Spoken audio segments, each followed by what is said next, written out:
Justru di Sulawesi Selatan sekarang menurun angka perkawinan usia anak. Hanya karena satu yang viral menyebabkan heboh. Kalau misalnya angka dispensasi itu menurun menjadi zero misalnya, kita tidak bisa mengatakan bahwa perkawinan anak itu tidak terjadi. Bisa jadi terjadi perkawinan anak tetapi tidak resmi.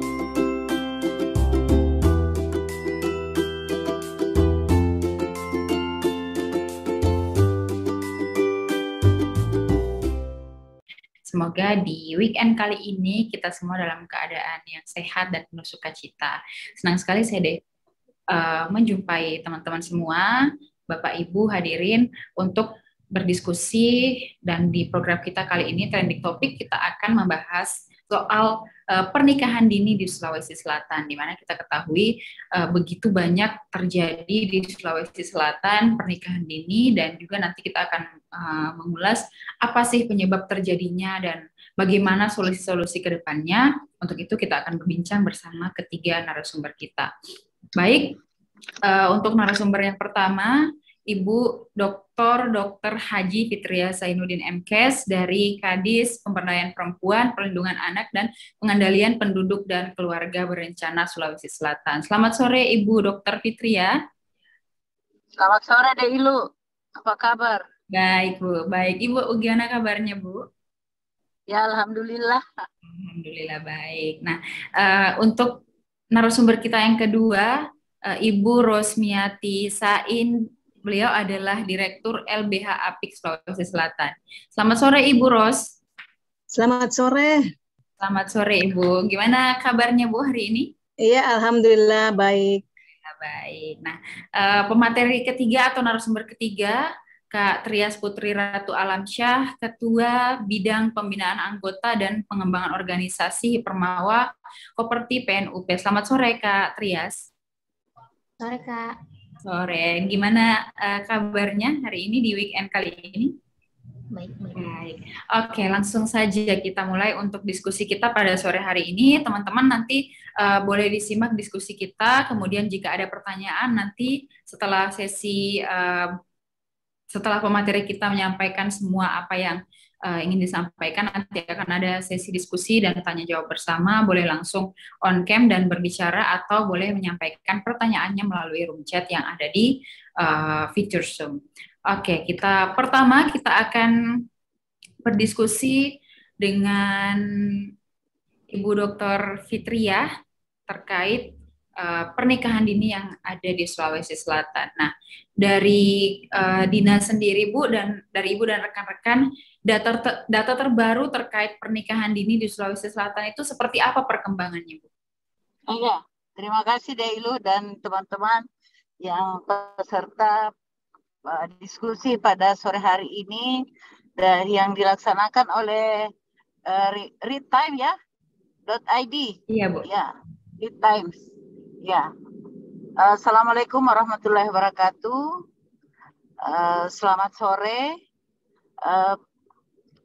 Tentang perkembangan situasi perkawinan anak di Sulawesi Selatan, data terbaru saat ini kok hilang. Halo, kedengaran ya Dek? Iya Bu. Kedengaran. Ya. Sebelumnya saya akan menyampaikan dulu bahwa untuk Sulawesi Selatan dari 4 tahun terakhir, alhamdulillah sudah sangat signifikan penurunan angka perkawinan anak, ya, dari angka nasional di mana sejak tahun 2018 itu 12,11%, di 2019 dan 2020 11,25% turun, dan alhamdulillah di 2021 ini sudah 1 digit lagi, 2 digit lagi dengan rata-rata nasional, di mana rata-rata nasional adalah 9,23% dan Sulawesi Selatan 9,25%. Alhamdulillah. Dan kita ketahui juga bahwa saat ini selain perkawinan anak, ada juga namanya dispensasi kawin, ya. Itu juga mengalami penurunan, di mana tahun 2020 ada 4.086 kasus, dan di 2021 itu 3.346 kasus. Itu situasi di Sulawesi Selatan, dan memang dari 24 kabupaten kota, di antara itu ada 5 kabupaten yang memang tertinggi angka perkawinan usia anaknya. Yang pertama memang didominasi oleh Kabupaten Wajo. Ya. Kabupaten Wajo itu meningkat di tahun 2020 601 dan 707 di 2021. Kemudian diikuti oleh Kabupaten Bone, kemudian Kabupaten Luwu Utara, dan Kabupaten Sidrap, serta Makassar. Itu 5 terbesar di Sulawesi Selatan. Begitu deh, Lu. Baik, Bu. Sejauh ini upaya dari dinas untuk menekan angka pernikahan dini, terutama yang terjadi di Sulawesi Selatan dan di 5 kabupaten tersebut, seperti apa, Bu? Oh iya, upaya-upaya kami yang kita sudah lakukan itu memang banyak sekali, yang kita mulai dari regulasi ya, adanya strategi daerah tentang perlindungan anak, dan juga adanya roadmap tentang pencegahan pencegahan perkawinan anak, dan juga adanya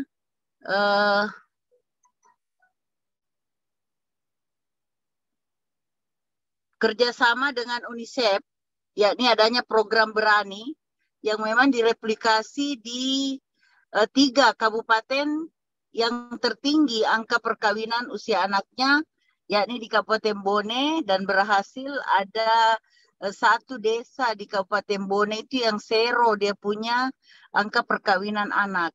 Kemudian saat ini direplikasi dengan Kabupaten Luwu Utara dan Kabupaten Wajo.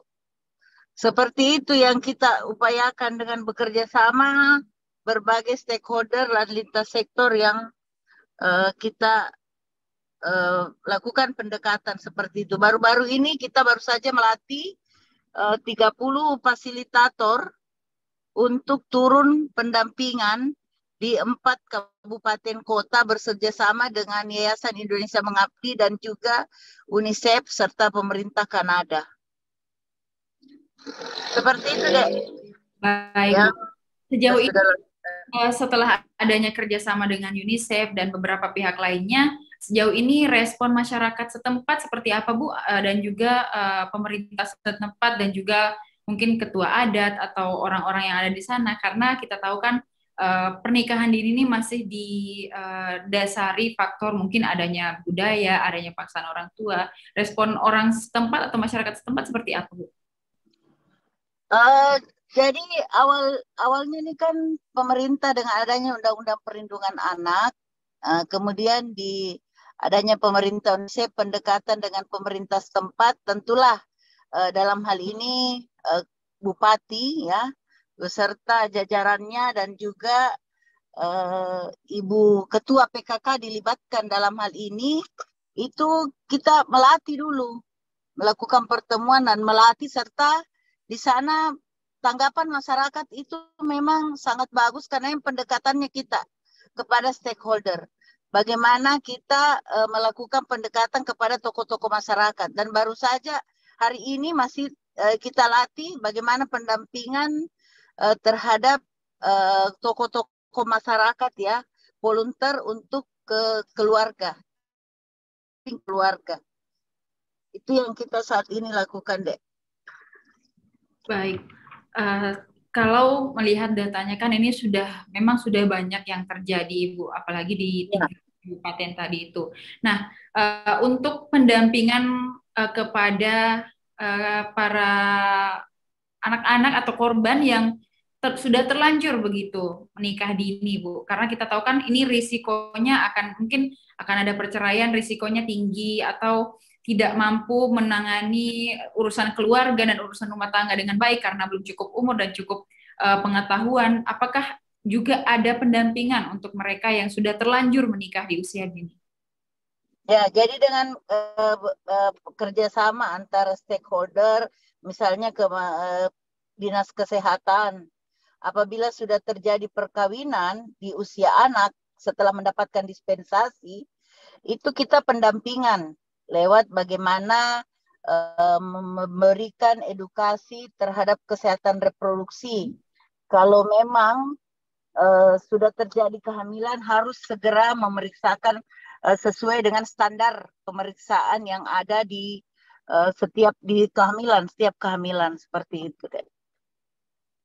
Baik, berarti pastikan betul bagaimana kesehatan ibu hamil yang di usia anak, karena kita ketahui bahwa anak itu masih tumbuh dan berkembang, termasuk organ-organ reproduksinya, sementara sudah terjadi suatu pembuahan.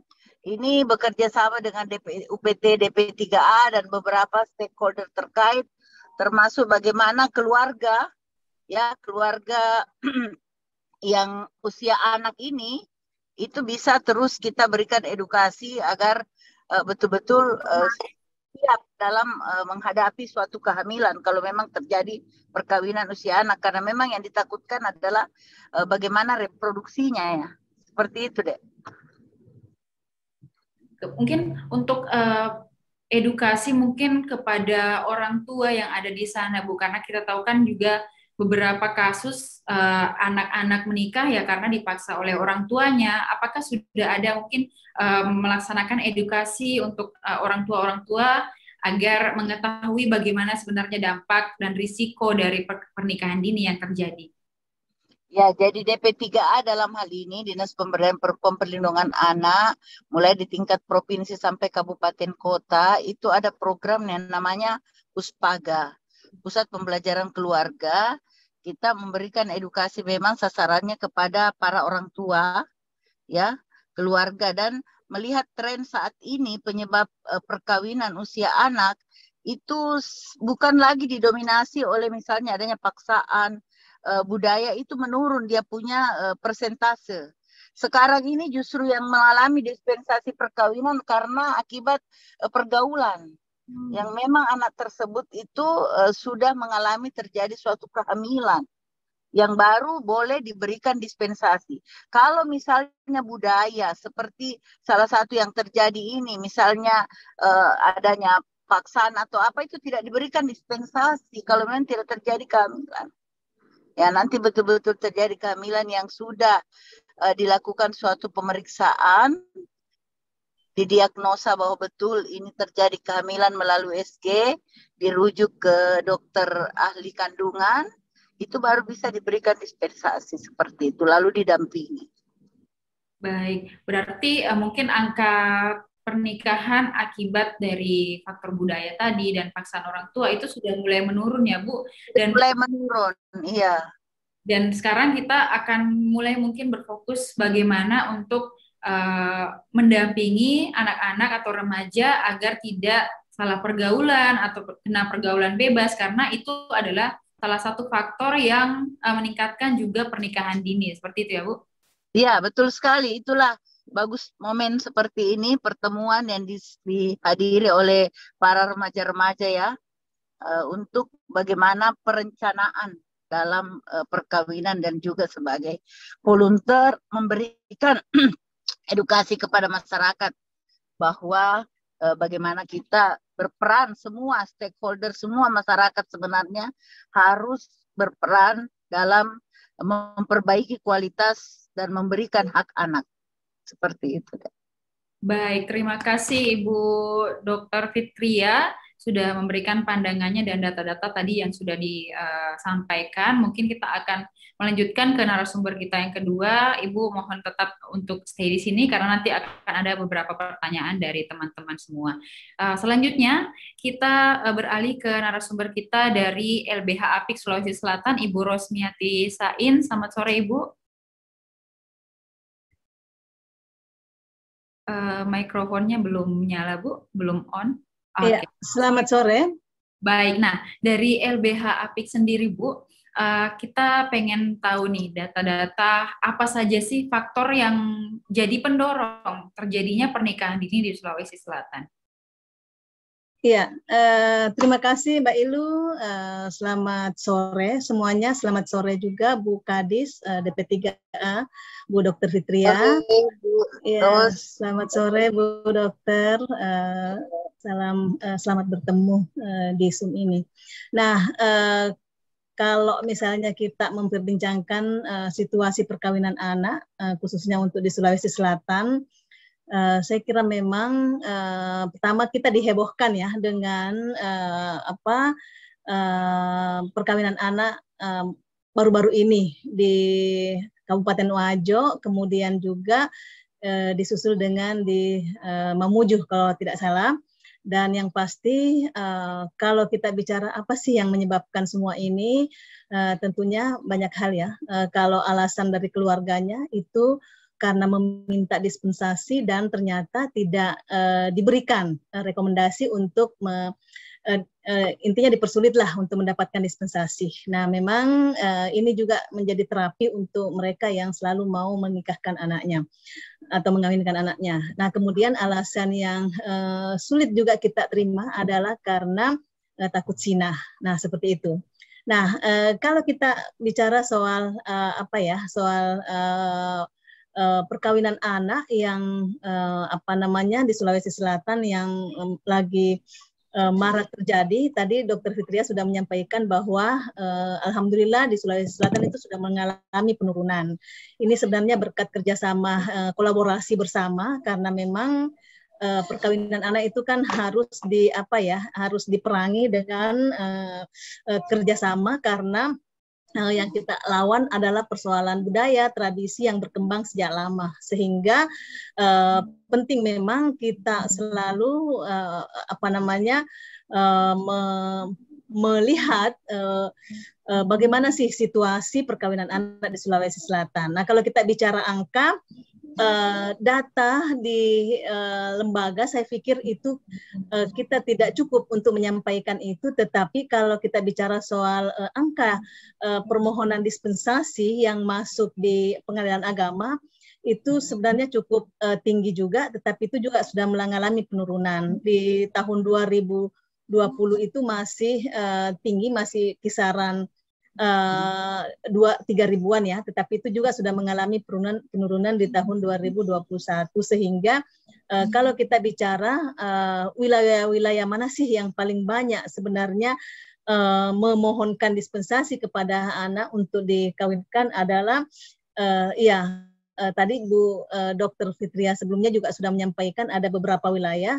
Nah, kalau kita bicara soal angka ya, nah, Wajo juga itu termasuk. Wajo itu terus menempati urutan pertama untuk permintaan dispensasi. Kemudian Sidrap, Pinrang, Sopeng, dan Pangkep. Seperti itu.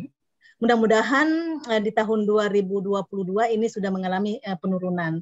Karena saya juga sempat mengkonfirmasi dengan beberapa daerah, karena kebetulan kami juga bersama-sama berprogram di 3 wilayah, Makassar, Kabupaten Goa dan Kabupaten Pangkep, dan tentunya di 2 wilayah Makassar dan Kabupaten Goa itu sudah mengalami penurunan. Menurut informasi dari Goa itu untuk permintaan dispensasi kemarin itu sudah tidak banyak lagi. Kemudian sama juga dengan di Kota Makassar itu juga sudah tidak terlalu banyak permintaan rekomendasi, karena saya tidak tahu apakah ini persoalan pemahaman yang sudah mulai bagus, kemudian perspektif juga terhadap anak itu sudah mulai berkembang. Nah, sehingga kalau kita bicara angka, saya kira ini sudah mulai menurun. Tetapi kita tidak bisa pungkiri, karena di beberapa wilayah tadi yang masuk 5-10 besar itu masih menempati masih angka perkawinan anaknya cukup tinggi. Nah, ini persoalannya adalah yang pertama mungkin ini persoalan kebiasaan yang sudah membudaya, persoalan yang membudaya sejak lama menikahkan anak itu banyak faktor lah, sehingga termasuk juga di dalamnya adalah faktor ekonomi. Sehingga memang penting kita membangun strategi ulang bagaimana caranya untuk kita betul-betul bisa mengakhiri yang namanya perkawinan anak. Karena pasca kemarin pengesahan revisi undang-undang perkawinan di pasal 7 itu, dan ternyata menjadi tantangan juga, ternyata semakin banyak perkawinan anak. Yang menjadi masalah di sini adalah ketika dispensasi kawin itu turun, tetapi yang menikah di bawah umur itu meningkat. Menikah di bawah tangan, maksud saya. Yang ini yang harus kita waspadai. Karena kalau misalnya menikah dengan dispensasi kawin, artinya secara hukum itu sah. Tetapi kalau menikah di bawah tangan, otomatis itu nanti akan merugikan anak itu sendiri, terutama anak perempuan ya. Karena banyak sekali persoalan secara hukum, secara sosial, dan dari sisi kesehatan itu semua nanti akan ada dampak yang dialami oleh anak tersebut, sehingga memang kita tidak pernah menginginkan untuk terjadi itu seperti itu. Nah, itu situasinya, dan saya kira ini menjadi tantangan tersendiri bagi kita semua yang selama ini bergerak, karena semakin kita berkampanye semakin terjadi juga perkawinan anak. Ini tantangan bagi kita semua dan sekaligus menjadi ancaman bagi anak-anak kita ke depan, sehingga memang penting sekali kerja kolaborasi. Kalau kemarin di Makassar itu ada penting ada istilahnya membuat fakta integritas. Misalnya kalau mungkin kepala desa yang bisa buat begitu kerjasama bersama dengan bupati setempat, supaya ini betul-betul, karena kan yang menikahkan itu kan biasanya imam ini biasanya bukan imam yang dari KUA, karena kalau KUA itu kan tercatat pasti misalnya imam dusun lah, imam desa dan sebagainya. Ini penting sekali untuk disikapi, baik itu melalui kebijakan maupun secara langsung seperti itu. Itu mungkin untuk sementara, Mbak Ilu. Baik, Bu. Sejauh ini kolaborasi LBH Apik dengan pihak-pihak yang berwajib untuk menangani hal ini sudah sejauh mana? Iya, jadi selama ini untuk pencegahan ya, kan ada dua, ada pencegahan, ada penanganan. Tadi dokter sudah menyampaikan soal penanganan dengan melibatkan juga dinas terkait, dinas kesehatan dan sebagainya. Untuk dispensasi kawin itu pasti ada rekomendasi dari DP3A. Tentunya DP3A juga bekerja sama dengan instansi terkait. Instansi terkait di sini yang mana? Ada dinas kesehatan, karena harus ada bukti bahwa betul anak ini misalnya hamil. Kalau misalnya mengaku hamil, di USG lagi, apakah betul di dalam kandungan ini ada janin, kan kayak gitu, supaya betul-betul ini anak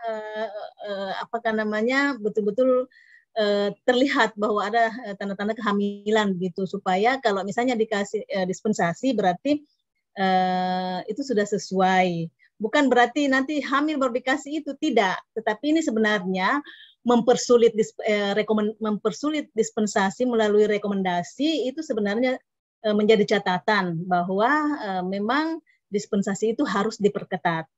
Itu salah satu ya.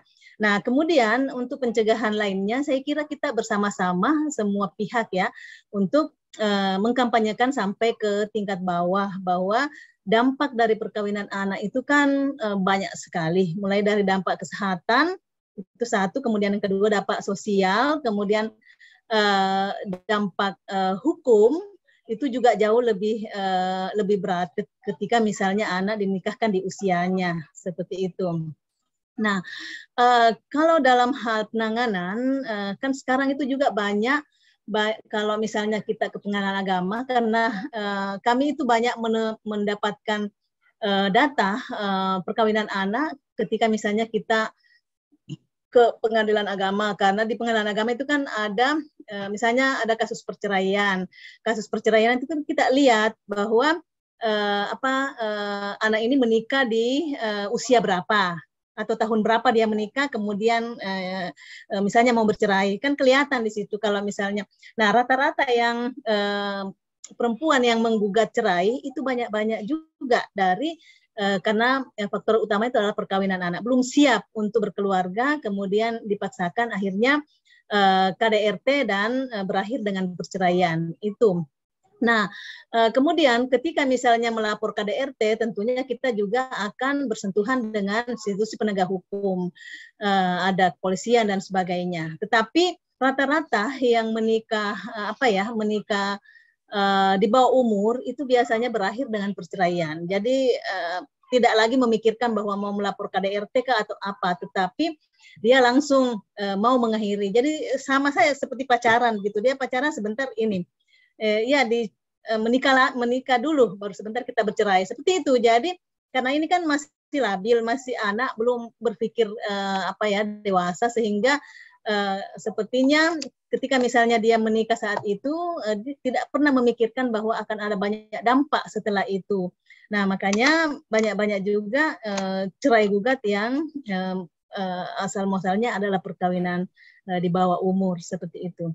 Nah, sehingga LBH Apik itu kemarin juga bekerja sama dengan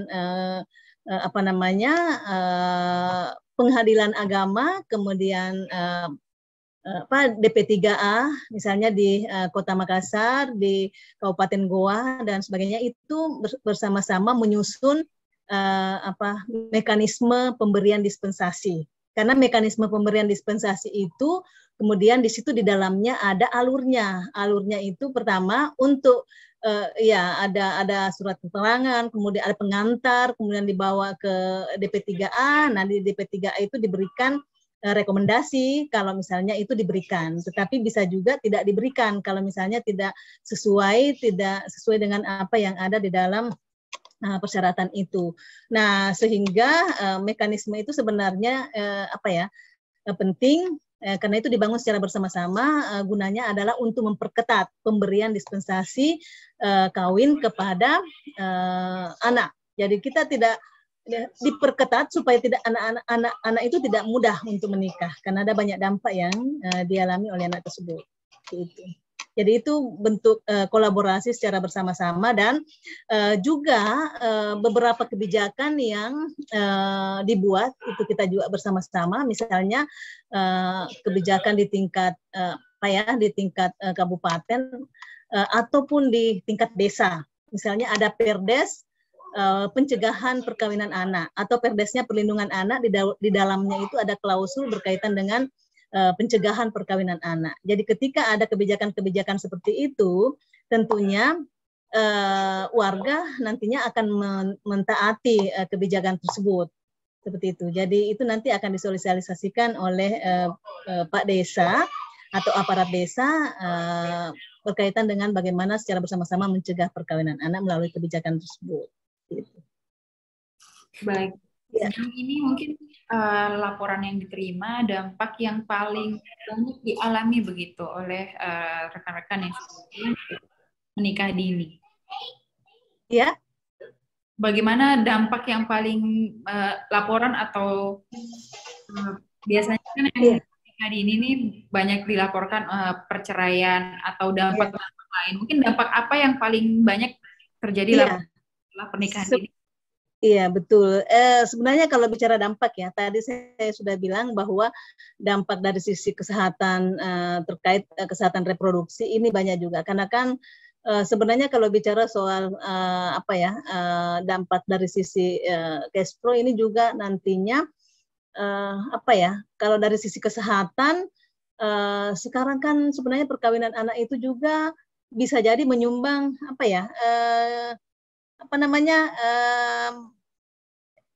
berat badan anak yang tidak Ibu dokter nanti stunting. Jadi seperti itu. Jadi ini sebenarnya penyumbang stunting yang terbesar kalau misalnya menikah di bawah umur. Misalnya si ibu ini masih di bawah umur, kemudian dia hamil, otomatis anaknya gizi itu kan berkejar-kejaran. Mana ibunya juga masih mau butuh gizi, anaknya pun seperti itu. Jadi anak nantinya pasti yang akan dilahirkan itu pasti nanti akan mengalami itu seperti itu. Nanti itu bisa dijelaskan lebih jauh oleh Bu Dokter, itu ahlinya.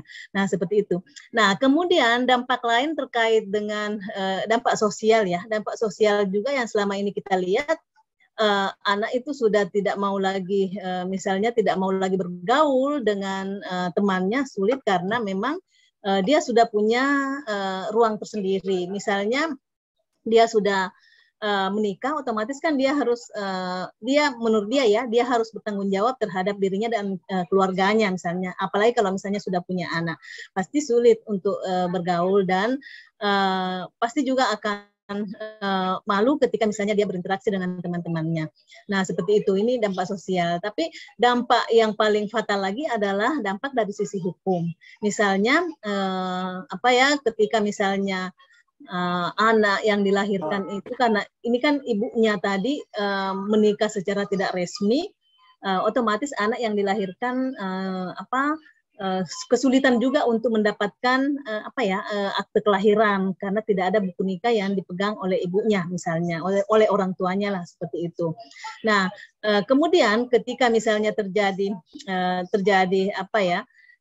KDRT, kemudian ini nanti akan berakhir dengan perceraian, pasti tadinya ibunya ini melepaskan anaknya untuk menikahkan anaknya dengan catatan melepaskan tanggung jawab ya secara ekonomi kepada orang lain, misalnya kepada suami atau kepada pihak suaminya.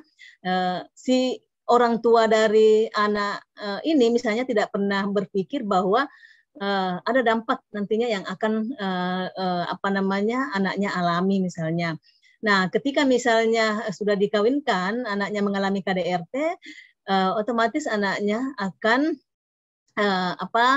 mengalami KDRT, kemudian diceraikan misalnya oleh suaminya atau seperti apa. Nah, otomatis si anak ini akan kembali lagi ke orang tuanya. Orang tuanya mau melepaskan tanggung jawab karena secara ekonomi, melepaskan anaknya sendiri, kemudian menganggap bahwa beban ekonomi ini sudah lepas. Ini satu orang. Sebentar kalau anaknya sudah menikah, kemudian anaknya lagi punya anak, bukan kembali sendiri, tetapi kan bisa jadi kembali ke orang tuanya berdua ataupun bertiga. Nah, ini yang tidak pernah dipikirkan oleh orang tuanya, sehingga ketika kita bicara soal dampak perkawinan anak, saya kira ini memang penting sekali untuk disampaikan kepada masyarakat, kepada orang-orang yang selama ini ada tanda-tanda untuk menikahkan anaknya di bawah umur. Karena yang terlihat di depan mata adalah banyak sekali dampak-dampak hukum yang terjadi dan dialami oleh anak perempuan yang notabene dikawinkan di usia dini atau di usia anak. Seperti itu. Baik, Bu. Terima kasih, Bu, informasi dan tanggapannya. Kita akan beralih ke narasumber kita yang ketiga. Selanjutnya, nanti akan ada tanya-jawab setelah ini bersama rekan-rekan yang sudah hadir di sini. Kepada Kak Trias Putri dari Hipermawa PNUP. Halo? Iya, Kak. Sudah terdengar suaranya? Iya, terdengar. Baik, untuk menyikapi pernikahan dini di Sulawesi Selatan, umumnya di Wajo dan sekitarnya, dari Hipermawa sendiri bagaimana menyikapi hal itu? Hipermawa PNUP. Jadi untuk teman-teman yang mungkin baru, Hipermawa kan adalah organisasi mahasiswa yang dari Wajo. Nah, organisasi ini tuh menghimpun putra-putri Wajo yang sedang berkuliah di Makassar, seperti itu. Jadi dari hal-hal yang tadinya begitu tradisional, kemudian terjun ke Makassar, di mana modernitas itu sangat dinamis ya Kak. Jadi kayak seolah-olah berbeda dengan yang di daerah. Nah, kemudian menyikapi pernikahan, menurut kami dari sudut pandang mahasiswa itu, kami memiliki tanggung jawab di mana membuat generasi-generasi muda ini, apalagi yang dekat dengan kami, misalnya adik-adik kami atau keluarga kerabat di daerah, menjadi masuknya kita di organisasi perkuliahan itu bukan adalah sebagai pelurus stigma-stigma yang ada di daerah. Misalnya pernikahan tadi berdampak pada perceraian misalnya. Mengapa? Namun kita sebagai mahasiswa bukan hanya memikirkan dampaknya, namun bagaimana cara pencegahan hal itu terjadi. Nah, salah satu pencegahannya menurut kami yaitu mengedukasi bahwa pernikahan itu adalah sesuatu yang sakral. Di daerah itu, di Wajo, ada nilai-nilai, melihat konteks masyarakat ini sekarang, apalagi di Wajo itu kan ada nilai-nilai lokal tersendiri yang mengakibatkan pernikahan atau di bawah umur itu masih terjadi. Nah, apa sebenarnya pernikahan ini? Pernikahan ini bukan hanya menyatukan dua insan, jadi mereka itu pernikahan adalah penyatuan dua keluarga, sehingga dengan pertimbangan-pertimbangan yang matang, keluarga akan menikahkan anaknya seperti itu. Namun dari data yang Ibu Kadis P3A tadi paparkan bahwa pernikahan hari ini karena pemaksaan orang tua itu sudah menurun. Namun pernikahan karena seks bebas atau terlanjur hamil misalnya itu yang sekarang lagi banyak kan. Namun jadi tugas kita mahasiswa di sini sebenarnya meluruskan bahwa pernikahan adalah sesuatu yang sakral dan banyak pertimbangan sebelum melakukan itu. Seperti prinsip Bugis. Prinsip Bugis itu menyatakan bahwa ada prinsip kepantasan yang namanya asitina jangeng. Nah, di sini sitina artinya orang-orang yang ingin melakukan sesuatu harus memiliki kepantasan terlebih dahulu untuk sebelum menikah. Nah, salah satu contohnya yaitu peribahasa Bugis,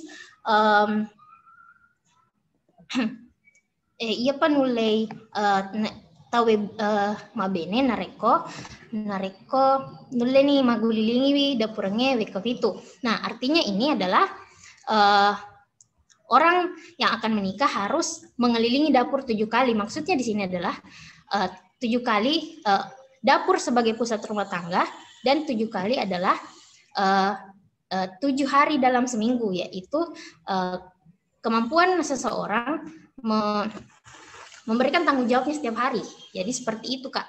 Jadi permasalahan saat ini bukan kita budaya seperti tadi yang Pak pasang itu nasihat seperti itu bukan dilawan, namun kita jalankan dengan rasionalkan, dan itulah tugas mahasiswa untuk mempertemukan kedua titik itu tadi, modernitas dan tradisional tersebut.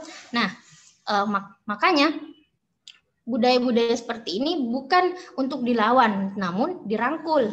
Nah, cara merangkulnya adalah pendekatan pendidikan seperti saat salah satunya itu pendekatan melalui pendidikan. Nah, pendidikan di sini banyak dilakukan. Nah, salah satu peran organisasi daerah khususnya itu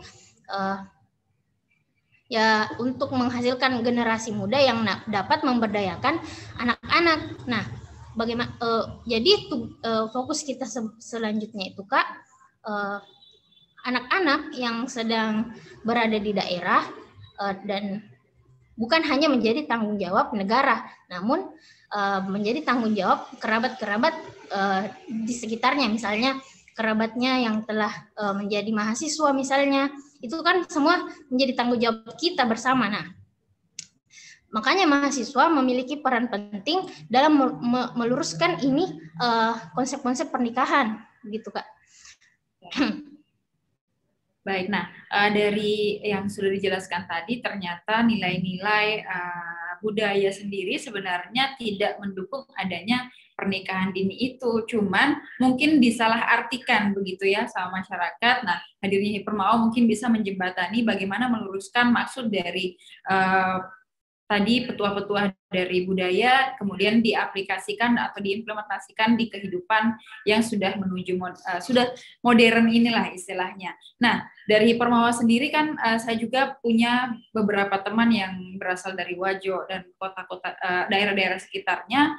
Mereka mengatakan bahwa mereka melanjutkan pendidikan di Makassar itu atau melanjutkan pendidikan di daerah lain atau keluar dari daerahnya karena takut dinikahkan gitu sama keluarganya. Mereka memilih untuk melanjutkan pendidikan saja karena merasa belum siap untuk menjalani kehidupan pernikahan. Nah, dari Hipermawa sendiri, apakah sudah ada upaya juga untuk mensosialisasikan kepada anak-anak di Wajo dan daerah sekitarnya untuk lanjutkan pendidikannya, dan itu juga bisa menjadi salah satu pencegahan untuk pernikahan dini, seperti itu? Ya, jadi tadi katanya melanjutkan pendidikan itu karena takut dinikahkan. Nah, sebenarnya kami sebagai mahasiswa itu mesti paham apa tujuan kita untuk berpendidikan. Harus diluruskan itu karena jangan sampai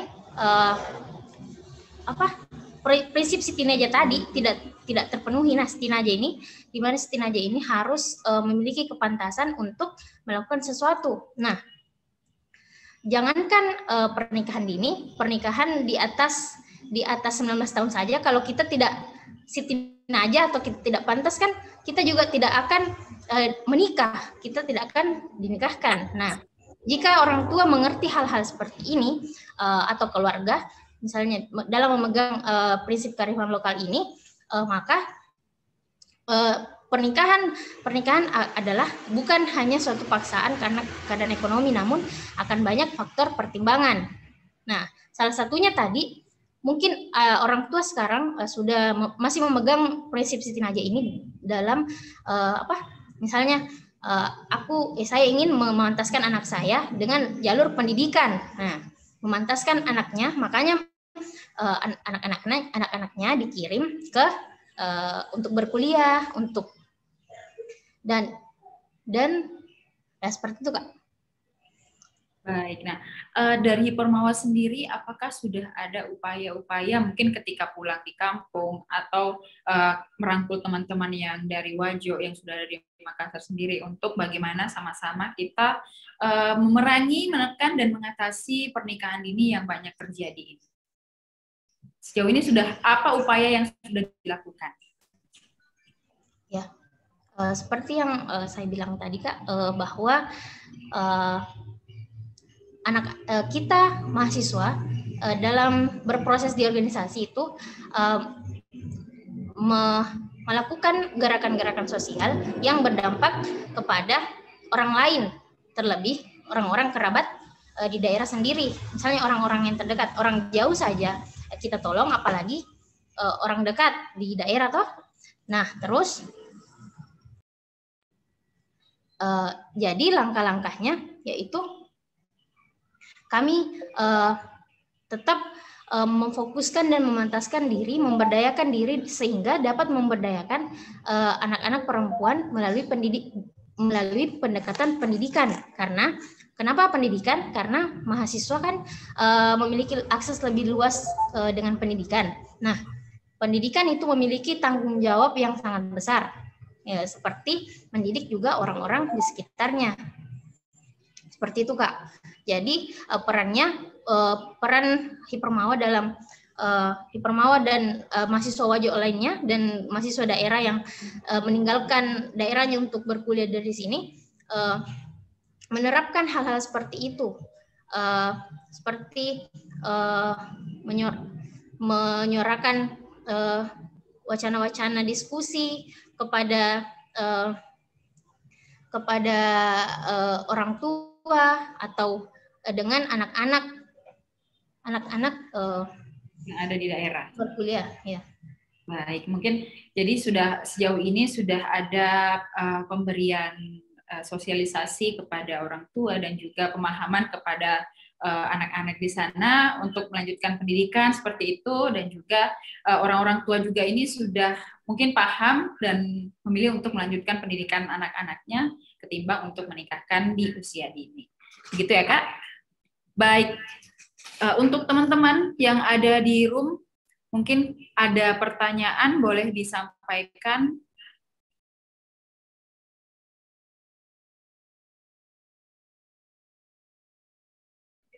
Untuk seluruh peserta yang sudah hadir di Zoom meeting kali ini, jika ada pertanyaan yang ingin disampaikan. Ya, sebelum bertanya barangkali mungkin masih ada yang penting untuk kita, ya saya sharingkan sedikit ya, sekedar tambahan. Ya, ya tadi terkait saya pendapat tadi apa yang disampaikan oleh Trias. Karena memang sebenarnya salah satu cara untuk melakukan upaya pencegahan adalah pendidikan tadi ya. Wajib belajar itu juga ya menjadi catatan tersendiri untuk mencegah perkawinan anak. Jadi kenapa penting wajib belajar itu diterapkan di Sulawesi Selatan, di kabupaten kota, karena wajib belajar itu kan ada ya 9 tahun, 12 tahun, otomatis itu kan anak itu kan sudah bisa selesai SMA, kemudian tadi lanjut kuliah. Nah, ini salah satu cara sebenarnya untuk menekan tingginya perkawinan anak. Itu satu. Nah, ini kan tadi untuk mengantisipasi tadi persoalan kebiasaan atau budaya. Nah, tadi juga sudah disampaikan beberapa ya terkait perilaku. Nah, yang banyak juga terjadi hingga saat ini adalah permintaan dispensasi itu karena persoalan perilaku anak misalnya.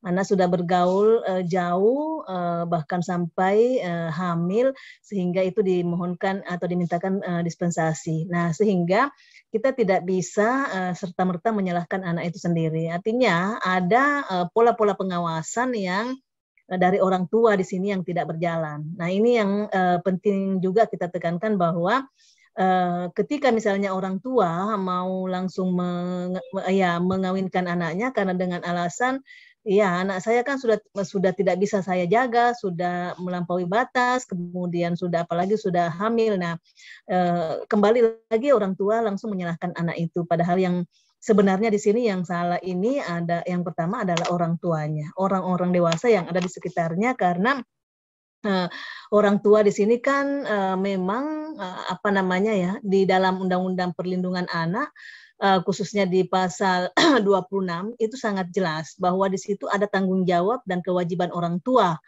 Kewajiban orang tua salah satunya adalah mencegah terjadinya perkawinan usia anak. Karena tanggung jawab yang lainnya itu kan mengasuh, memelihara, menjaga dan sebagainya, menyekolahkan dan sebagainya, itu menjadi kewajiban orang tua. Sehingga ketika misalnya anaknya salah bergaul, berarti yang peran serta orang tua di sini yang tidak berjalan. Nah, harusnya apalagi dalam kondisi saat ini pengaruh media sosial media itu luar biasa. Anak jauh lebih paham sosial media daripada orang tua misalnya, sehingga orang tua di sini biasanya beradaptasi untuk bisa memahami juga itu teknologi, sehingga tidak yang namanya pengawasan itu kan juga apalagi kalau misalnya anaknya anak saya tidak pernah keluar, tetapi 4 jam itu anaknya HP di tangan terus, kan seperti itu. Nah, ini juga penting untuk diawasi, karena ketakutan kita semua ketika terjadi itu. Nah, sehingga dalam upaya pencegahan, saya kira semua memang pihak itu harus terlibat. Kalau kemarin LBH Apik bukan hanya melibatkan semua instansi terkait, tetapi juga pelibatan forum anak. Forum anak, remaja, mahasiswa itu sangat penting karena mereka itu dengan mudah berkampanye,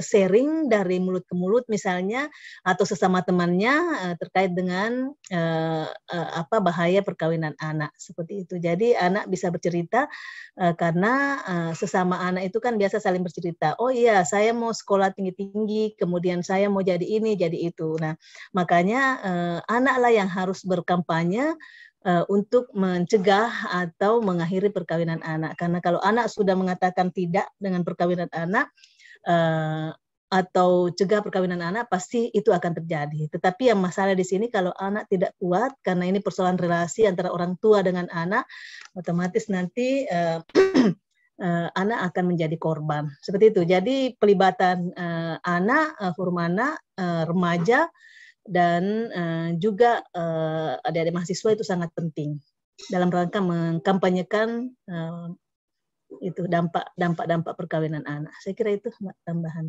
Baik, terima kasih Ibu.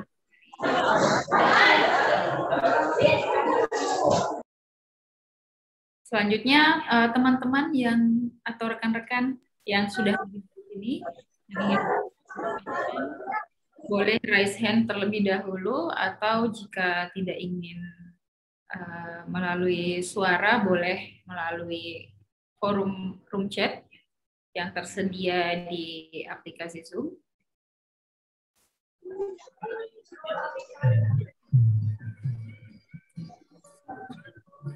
Izin bertanya dari Wajo. Baik, boleh. Silakan Bapak Ilham dari BKKBN Wajo. Iya, baik, selamat sore. Yang terhormat Ibu Kadis DP 3A Provinsi Sulawesi Selatan, teman-teman narasumber semuanya, dan terkhusus dari adik-adik Hipermawa. Selamat sore, mudah-mudahan kabar baik semuanya. Ya, jadi mohon maaf karena background saya sekarang sementara lagi bawa mobil ya Bu ya. Lagi di jalan, jadi saya cuma singgah sebentar ini terkait dengan viralnya berita yang ada di Wajo di beberapa hari terakhir ini belakangan. Saya kira Ibu Kadis DP3 juga sudah melakukan kunjungan langsung, wawancara langsung dengan yang bersangkutan, dan saya kira mungkin penyebabnya saya pikir mungkin ada hal yang prinsipil dan sangat sensitif barangkali yang mungkin disembunyikan oleh yang bersangkutan terkait dengan pertanyaan-pertanyaan dari Ibu Kadis kemarin waktu kunjungan. Itu kan hanya beberapa hal yang disampaikan mungkin karena takut pacarnya diambil orang atau karena keinginan orang tuanya, tetapi mungkin adalah hal-hal lain ya, mungkin karena pengaruh media sosial seperti yang disampaikan tadi. Kemudian mungkin juga karena ada apa ya, mungkin dari tetangga keluarga supaya dalam tanda kutip supaya mereka bisa heboh viral di media seperti itu, mungkin karena ingin bikin sensasi lah seperti itu barangkali. Karena apa yang dilakukan di Kabupaten Wajo itu mulai dari teman-teman BKKBN penyuluh KB itu sudah melakukan hal-hal yang berkaitan dengan tupoksi mereka, terkait ada istilah pendewasa pernikah, PUP, pendewasaan usia pernikahan itu sudah dilakukan, upaya preventif, persuasif, pendekatan kepada keluarga pengantin cilik yang kemarin juga sudah dilakukan, sebelum bahkan sudah koordinasi dengan berbagai lintas sektor, namun hal itu tetap juga mereka lakukan. Jadi upaya pencegahan itu kan kita sudah mulai sebetulnya. Wajo juga terkenal dengan forum genrenya, generasi berencana, di tingkat sekolah juga ada PIK remaja ya, pusat informasi dan konseling remaja terkait dengan hal-hal yang berbau dengan kesehatan reproduksi, termasuk dengan pergaulan bebas dan segala macamnya. Saya kira itu sudah kita upayakan lakukan secara maksimal dari pihak BKKBN, termasuk bekerja sama dengan beberapa instansi lintasi terkait Kementerian Agama, Dinas Pemberdayaan Perempuan juga, yang kebetulan satu merger dengan BKK Pengendalian Penduduk Keluarga Berencana, kita sudah lakukan secara bersama-sama. Tetapi ini kan kembali ke pihak keluarga sendiri ya. Maksudnya kita upaya pencegahan kita sudah lakukan secara maksimal. Nah, yang menjadi masalah sekarang ini upaya untuk penanganannya. Saya kira kita fokuslah ke yang bersangkutan yang melakukan pernikahan kemarin itu. Kita fokuslah ke sana. Bagaimana kira-kira ini, karena mau tidak mau ini kan dia sudah sepasang suami istri. Apakah mungkin kita bisa ada semacam hal-hal yang ingin kita bisa kerjasamakan terkait dengan Dinas Kesehatan, misalkan untuk pencegahan kehamilan, karena mengingat si gadisnya masih di bawah umur, secara itu sangat mempengaruhi untuk hamil. Saya kira mungkin ada hal, mungkin salah satu mungkin yang bisa saya usulkan yang bisa kita lakukan dengan melakukan apakah dengan atau tanpa sepengetahuan yang bersangkutan si pengantin perempuannya, ya kita lakukan mungkin hal paling mudah barangkali yaitu suntik 3 bulan ya untuk mencegah kehamilan, atau kalau bisa kita lakukan pemasangan implan untuk jangka waktu yang 3 tahun sampai si pengantin wanitanya mencapai cukup umur untuk bisa melakukan pembuahan atau untuk bisa hamil. Iya, saya kira untuk sementara, karena sementara bawa mobil juga, nanti kita bisa lanjutkan kembali kalau memang ada ini. Saya kira untuk sementara barangkali demikian. Terima kasih banyak. Assalamualaikum warahmatullahi wabarakatuh. Waalaikumsalam. Terima kasih Pak untuk informasi dan juga tanggapannya. Tadi dari pertanyaannya terkait apa upaya yang sudah sejauh ini sudah dilakukan kepada orang-orang yang sudah terlanjur dinikahkan atau menikah di usia dini. Mungkin Ibu Kadis mungkin ada tanggapan? Ya, terima kasih. Jadi betul, sebenarnya perkawinan usia anak yang yang sangat perlu dicegah adalah bagaimana terjadi pembuahan.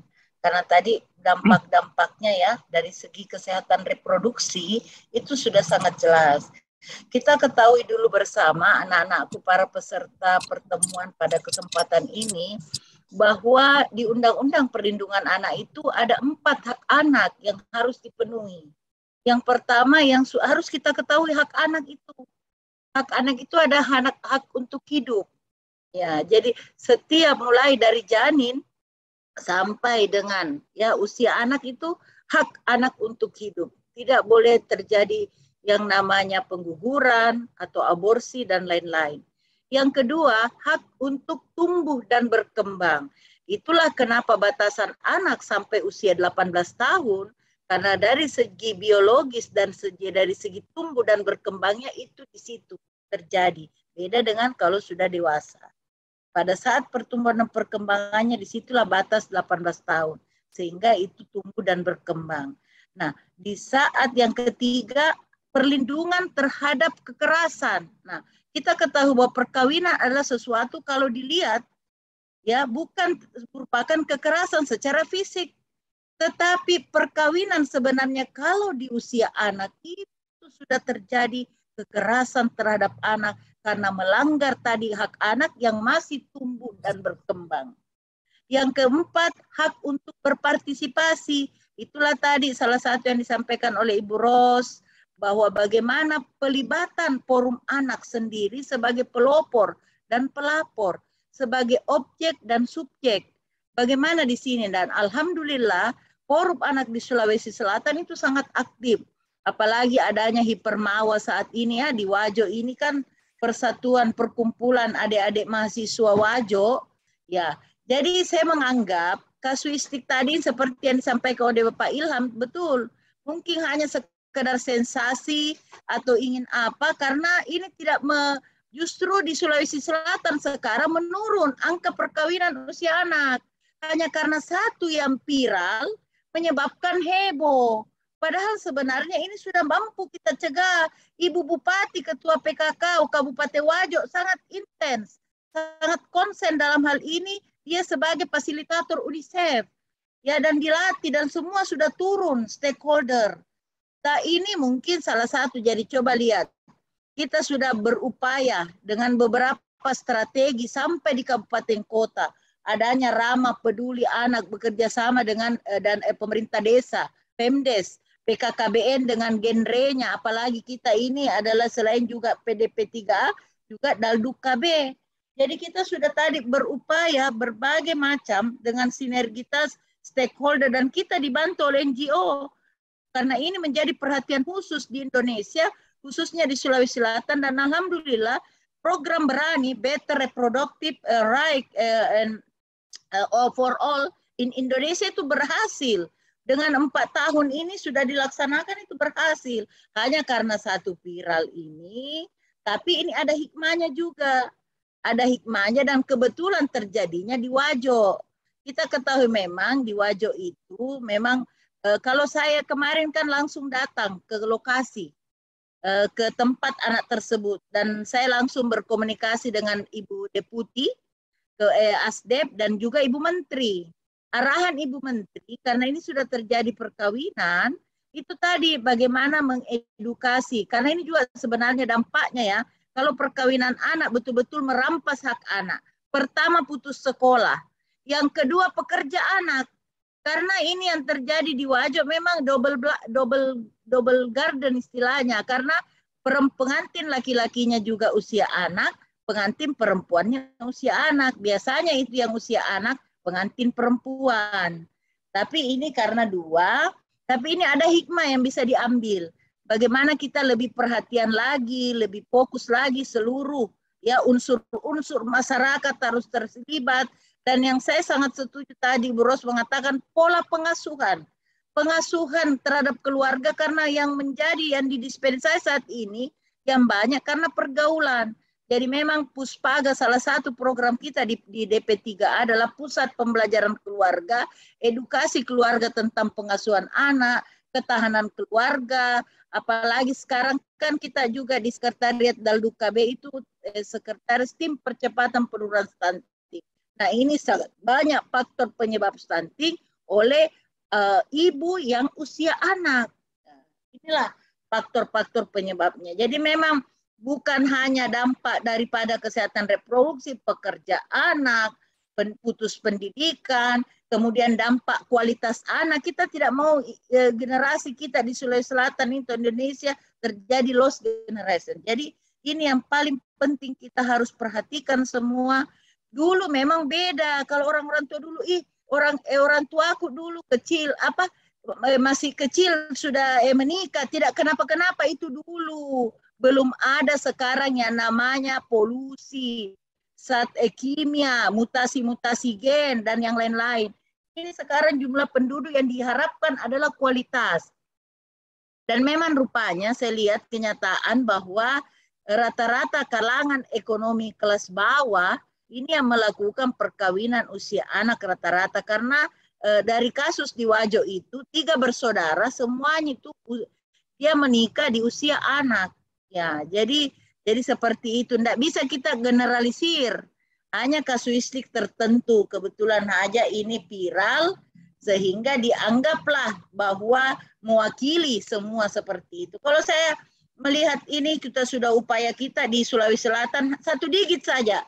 Yang tadinya 2, urutan ke-12 karena 10, sekian persen, sekarang Sulawesi Selatan sudah urutan ke-15 kalau tidak salah ini yang dari 33 provinsi. Jadi sudah luar biasa, 9,23 nasional, kemudian Sulawesi Selatan 9,25, berimpit sekarang.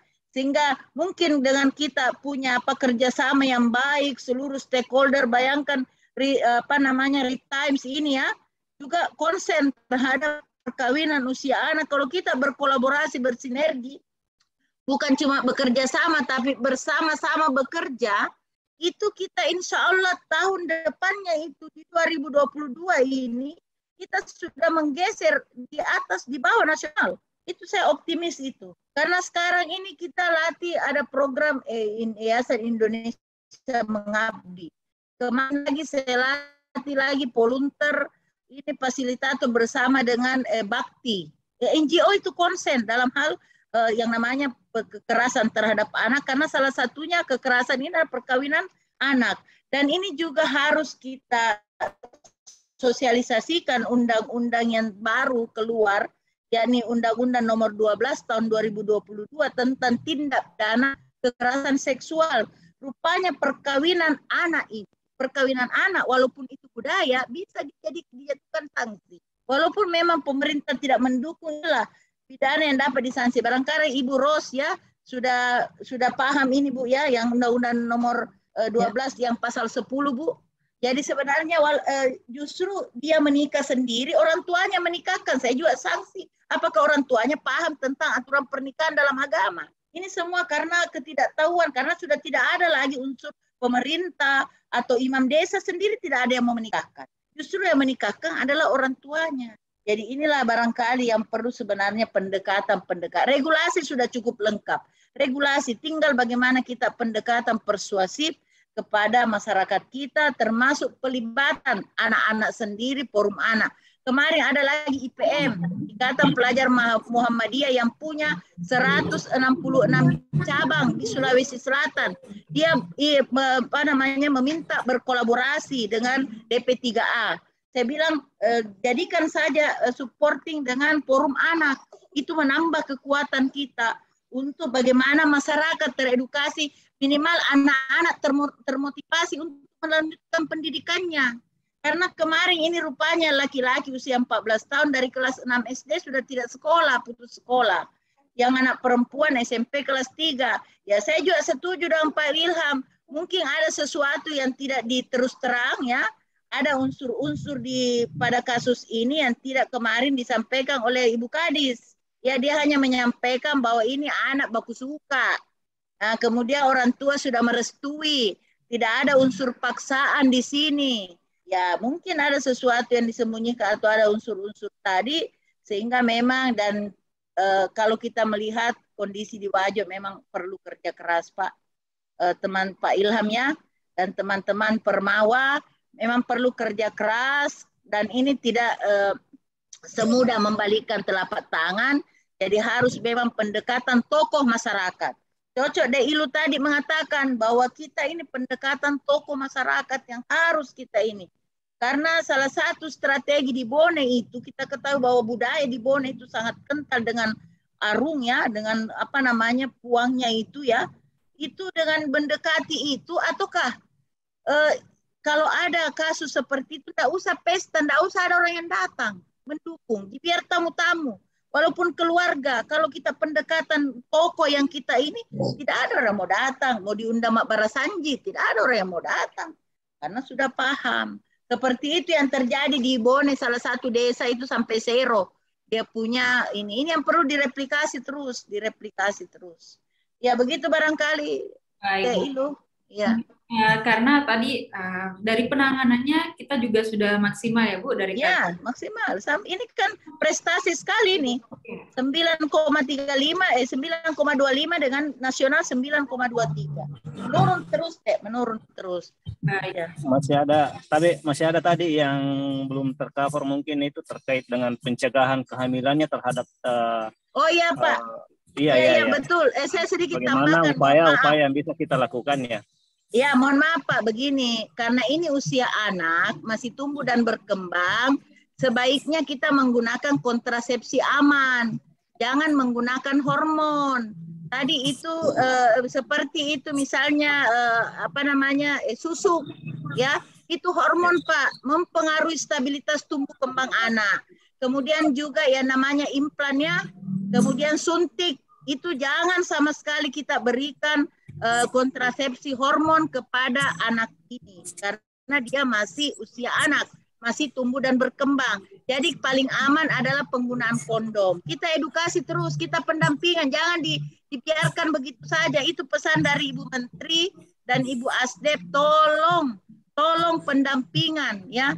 betul-betul dari BKKBN-nya, kemudian Dinas Kesehatannya, kemudian UPT P3A, kemudian untuk pendampingan keluarga. Jangan betul-betul bagaimana anak tersebut menggunakan kondom atau diajarkan bagaimana pantang berkala yang alami. Seperti itu, Pak. Baik. Seperti itu tanggapan dari Ibu Kadis terkait bagaimana, mungkin ini juga di room chat ada pertanyaan terkait sudah maksimalkah dalam mengkampanyekan dampak negatif dari pernikahan ini. Saya rasa sudah dijawab juga tadi ya sama ya, kita ada ada kita koalisi stop perkawinan anak. Baik. Ada kampanye perkawinan anak, tapi ini harus betul-betul ditindaklanjuti sampai di tingkat desa dan kelurahan. Ya. Tadi kampanye sudah sekali dari Ibu, dari Kadis, dari PKKI juga, dan pesan dari Ibu tadi kalau ada kejadian seperti itu mungkin ada ya Bu ya. Nah itu yang akan menjadi memviralkan. Nah ketika itu sudah viral itu bisa dicontoh sama orang-orang lain untuk di sana pernikahan dini boleh kok gelar pesta dan gini-gini. Orang-orang lain akan mencontoh karena itu dianggap wajar karena sudah viral, mencoreng selatan seperti itu ya Bu ya. Barangkali perlu sosialisasi itu yang undang-undang perlindungan kekerasan seksual Bu, bahwa walaupun dia sendiri mandiri nikah siri, karena juga dampak nikah siri ini besar sekali. Kalau dia nanti mendaftarkan pernikahannya itu dicari buku nikah untuk misalnya kawin kedua. Jadi kalau sudah pertama nikah siri akan nikah siri terus. Bagaimana dampaknya terhadap hak-haknya sebagai perempuan, hak-hak terhadap anak yang dilahirkan. Ini berdampak sangat, barangkali Bu Ros sangat paham ini bagaimana undang-undang ya perlindungan ini hukum bagi anak-anak. Ya. Baik. Ditambahkan Kak? Boleh, ini siapa? Trias. Iya boleh Kak, Trias silakan.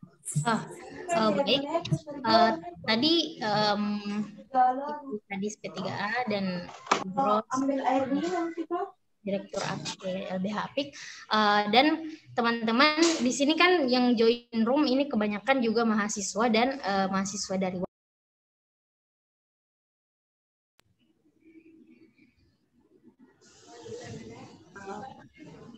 Halo. Baik, lanjutkan. Jadi teman-teman yang join di sini adalah mahasiswa dari Warjo dan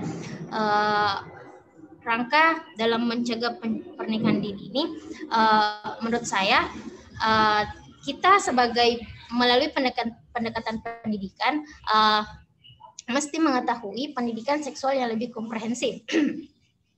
Nah, apa sebenarnya pendidikan seksual komprehensif ini yang dalam pendidikan formal saat ini hanya satu yang diajarkan dari 7.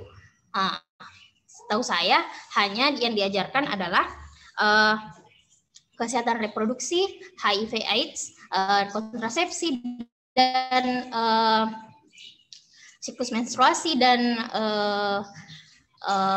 anatomi tubuh perempuan dan laki-laki, hanya sampai di sana. Dan menurut kami mahasiswa itu mesti lebih aware atau lebih waspada dengan topik-topik pendidikan seksual seperti ini. Jadi bukan hanya pemerintahan yang memiliki peran dalam mengkampanyekan ini, namun mahasiswa melalui pendekatannya dapat mengajak dan memberitahukan bahwa terdapat 7 aspek dalam pendidikan seksual komprehensif seperti pengenalan gender, kesehatan reproduksi, hak seksual dan hak kewajiban seksual. Nah, sexual satisfaction atau kepuasan dan keragaman hubungan manusia. Nah, seperti itu Kak. Dan jenis-jenis kekerasan seksual. Jadi menurut kami dalam pencegahan pernikahan dini itu mesti diperkuat melalui aspek-aspek pendidikan juga, bukan hanya fokus pada penanganan, namun pencegahan dan melengkapi 7 komponen dari pendidikan seksual hari ini, seperti itu. Ya, berarti tadi yang disampaikan, tambahan disampaikan oleh Kak Trias adalah terkait pendidikan tentang reproduksi dan kesehatan untuk pencegahan pernikahan dini. Nah, izin deh, Ilu dan Tria, saya luruskan ya, jangan kata-kata pernikahan dini, pernikahan usia anak. Karena kalau pernikahan dini usia 22 tahun masih juga dini. itu dini menikah itu. 21 tahun juga menikah dini. Ya, yang dikatakan di sini usia perkawinan anak 8 atau di bawah 19 tahun yang disahkan oleh Undang-Undang Perkawinan. Jadi nanti 19 tahun lewat 1 hari baru keluar buku nikah. Seperti itu ya. Jadi mulai sekarang jangan katakan pernikahan dini, karena pernikahan dini sudah lama lewat filmnya. Dini sudah dewasa. Sekarang pernikahan sudah tua. usia anak. Ya, seperti ini. Mungkin saya tambahkan juga deh, Ilu. Boleh, Ibu, boleh. Iya, terima kasih. Yang pasti kita sepakat untuk menggunakan kata perkawinan anak karena disesuaikan dengan Undang-Undang Perkawinan. Itu ya. Nah, tadi ada banyak hal ya. Saya sepakat dengan Ibu Dokter tadi yang mengatakan bahwa ketika misalnya untuk penanganan ya yang terlanjur sudah menikah, saya kira memang anak itu ya banyak hal ya banyak sebenarnya tidak bolehnya karena ini masih usia anak, diberikan kontrasepsi itu jangan, karena ini kan masih sangat belia, masih usia tumbuh kembang sebenarnya, tapi terpaksa harus menjalani perkawinan. Kemudian tadi Ibu Dokter ya sepakat saja untuk ya kontrasepsi kondom saja seperti itu. Nah, ini mungkin itulah mungkin yang terbaik untuk anak yang sudah terlanjur menikah, karena memang banyak hal yang harus kita lakukan. Jangan sampai kita juga melakukan penanganan tetapi kita juga melakukan kekerasan pada anak itu ya. Nah, terkait tadi apa sih yang akan dilakukan ketika misalnya anak itu sudah terlanjur ini.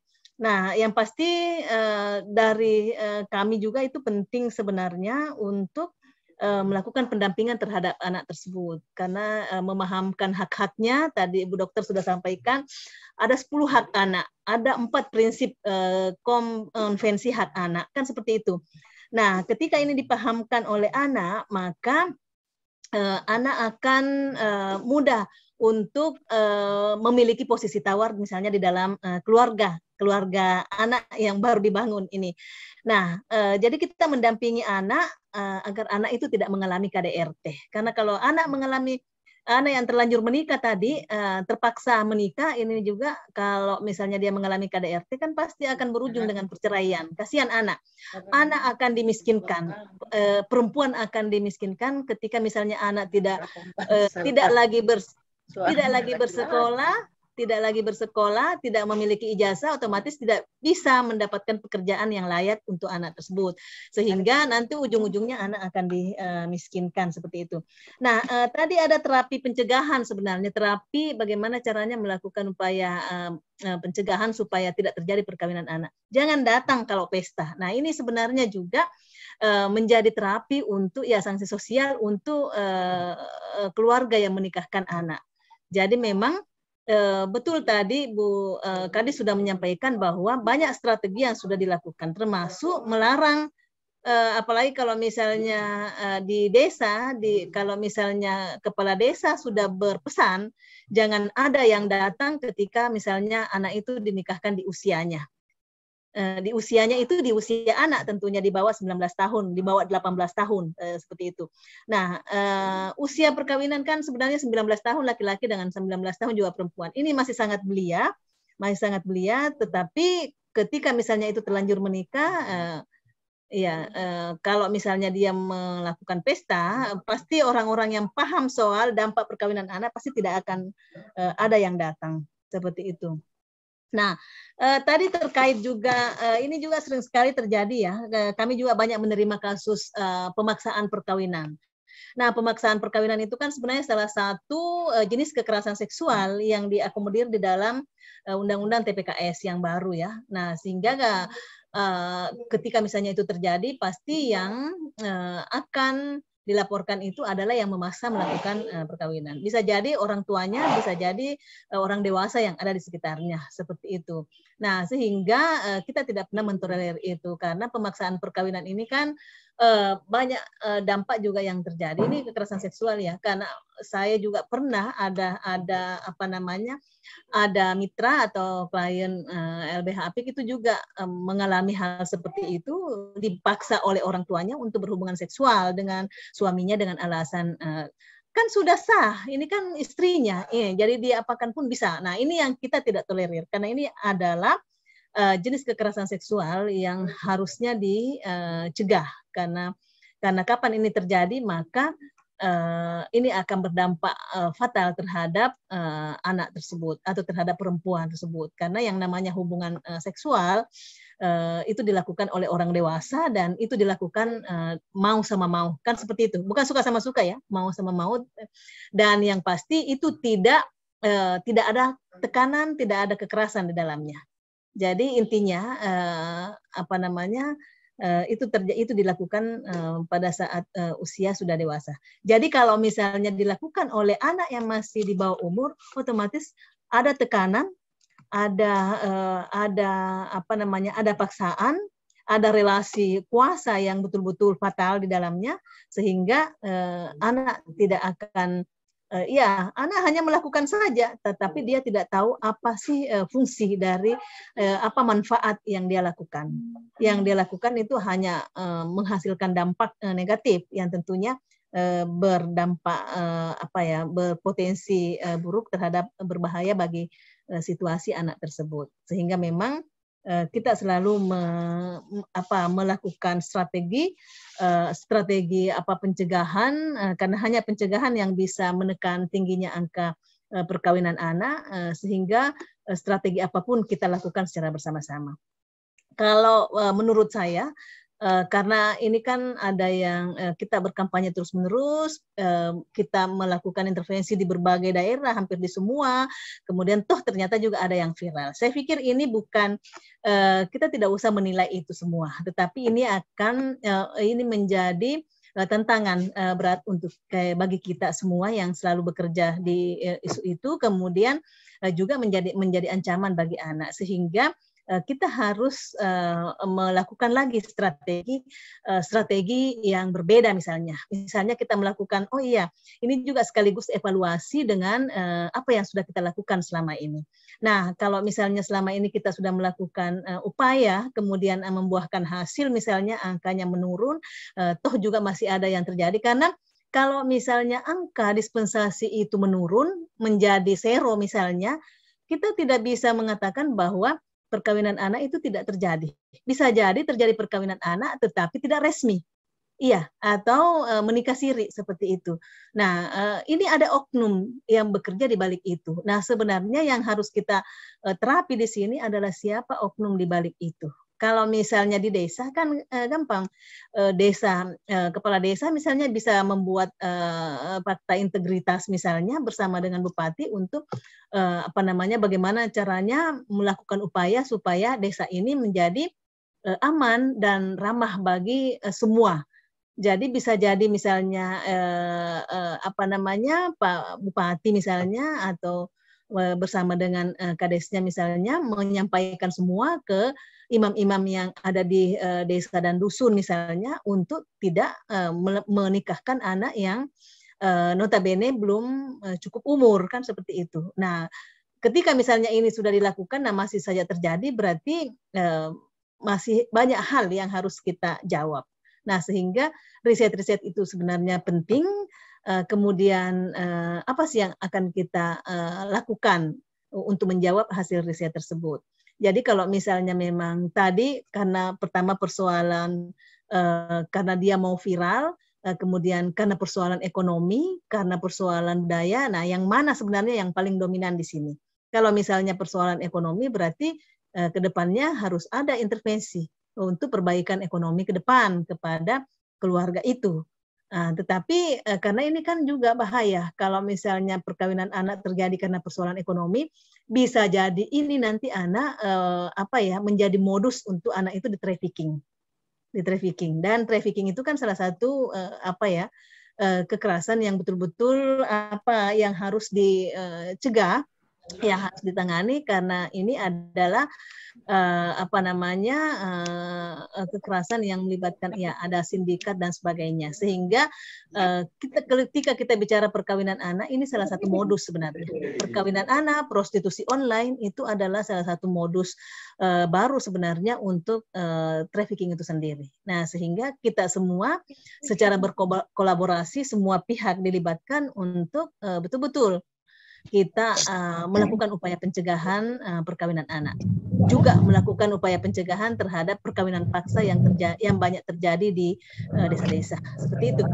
Baik, terima kasih Ibu Rosri.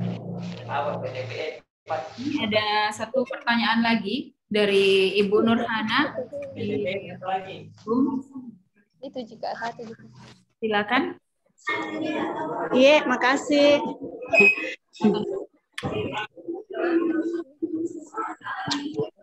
Terima kasih Ibu Fasilitator. Memang kasus yang viral ini, memang saya sudah beberapa hari saya ikuti terus. Kalau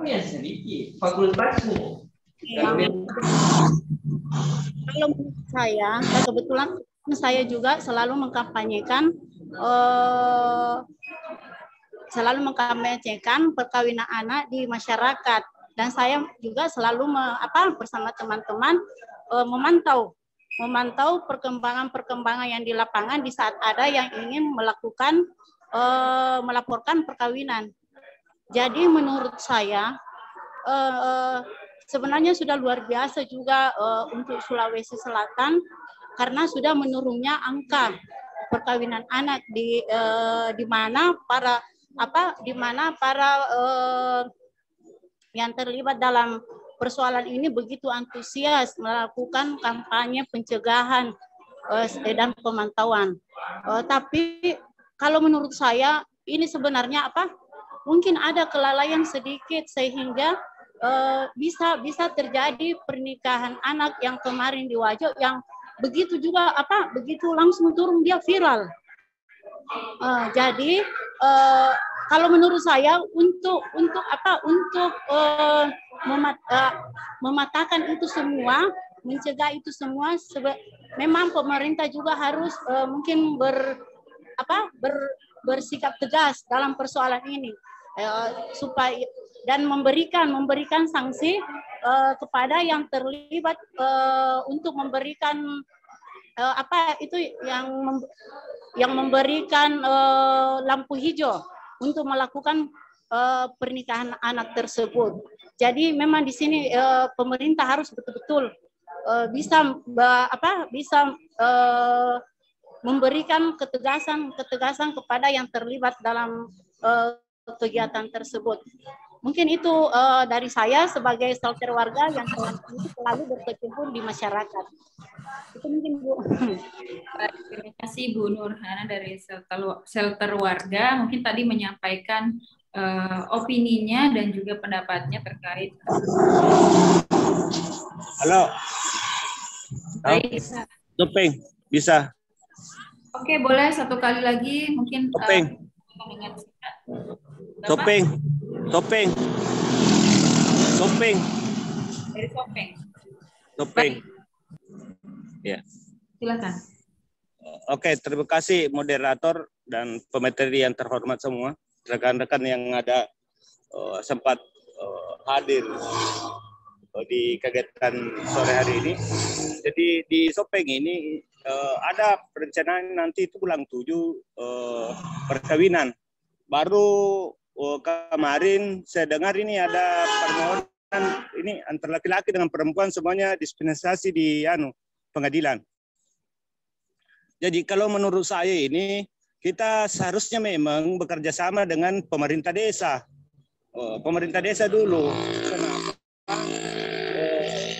Karena kalau saya bilang hanya kampanye pasang brosur atau banner-banner atau baliho tanpa mengundang untuk memberikan pemahaman di tingkat desa itu kepada orang tua, cukuplah ketua RT BPD apa di situ yang dianggap tokoh masyarakat di situ, karena saya anggap kalau kita sosialisasi terkait dengan SDM dari masyarakat itu, saya kira untuk dananya saya kira ada, karena ada memang untuk pos SDM untuk masyarakat. Barangkali mungkin di PPA tingkat provinsi ada kerjasamanya nanti di tingkat kabupaten. Bagaimana kerjasamanya di pemerintah desa itu untuk melaksanakan kegiatan sosialisasi itu terkait dengan dampak perkawinan dini saat sekarang ini. Jadi Sopen akan nanti ada lagi di situ. Nggak tahu ke apa viral nanti itu bulan 7. Ada perencanaan di situ karena lamaran sudah dilaksanakan. Untuk sementara bagaimana supaya betul-betul diantisipasi ini pencegahan terkait dengan pernikahan dini. Untuk sementara Sopeng, terima kasih. Assalamualaikum warahmatullahi wabarakatuh. Tunggu dulu, Nur Alam, Bapak Nur Alam dari mana Ki Pak?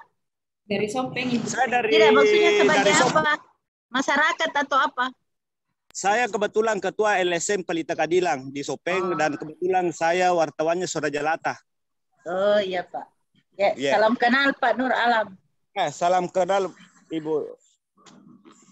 Baik Bu, itu tadi penyampaian dari Pak Nur Alam, mungkin harus ada bekerja sama dengan pihak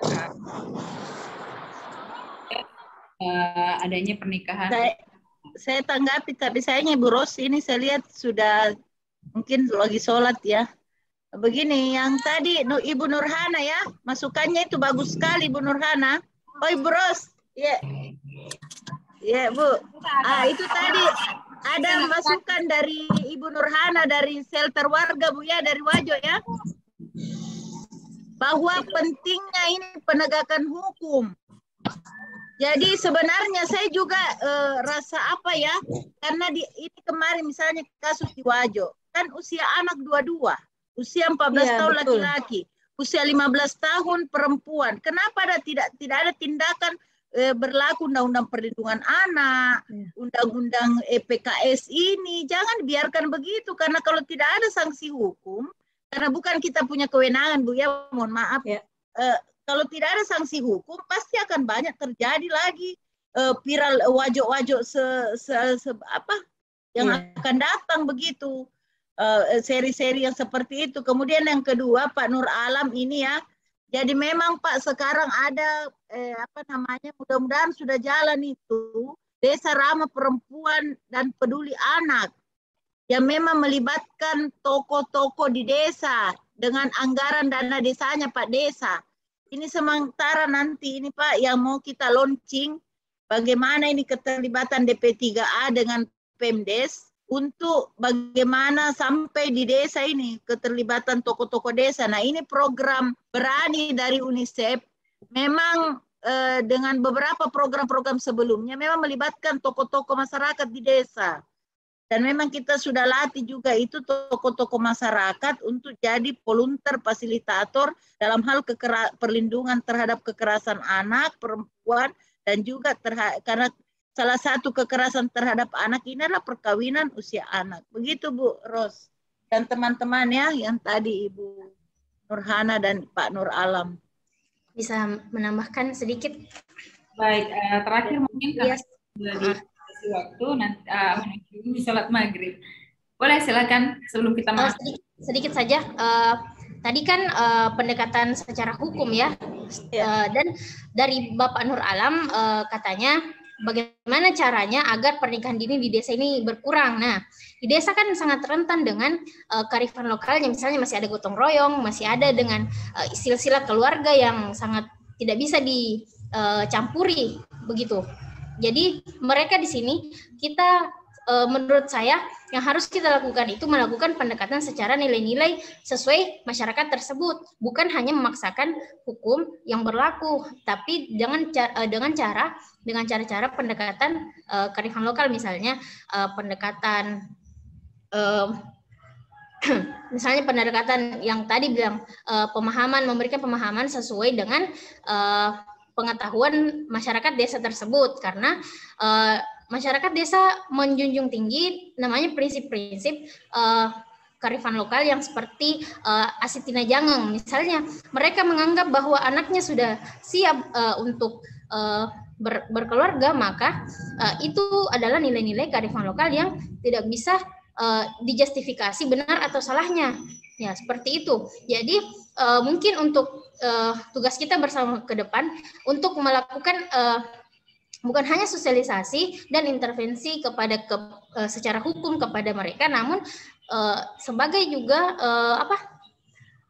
konsolidasi. Maksudnya di sini bekerja sama dengan semua, berkomunikasi dengan semua keluarga, karena jangan sampai agar hubungan antar keluarga dan hubungan kearifan lokal di Wajo dan Sopeng seperti ini atau di desa seperti ini akan meluntur. Jadi seperti itu menurut saya, dan itu tugas kita semua, khususnya itu mahasiswa dan mahasiswa yang berikat dengan daerahnya masing-masing. Seperti itu, Kak.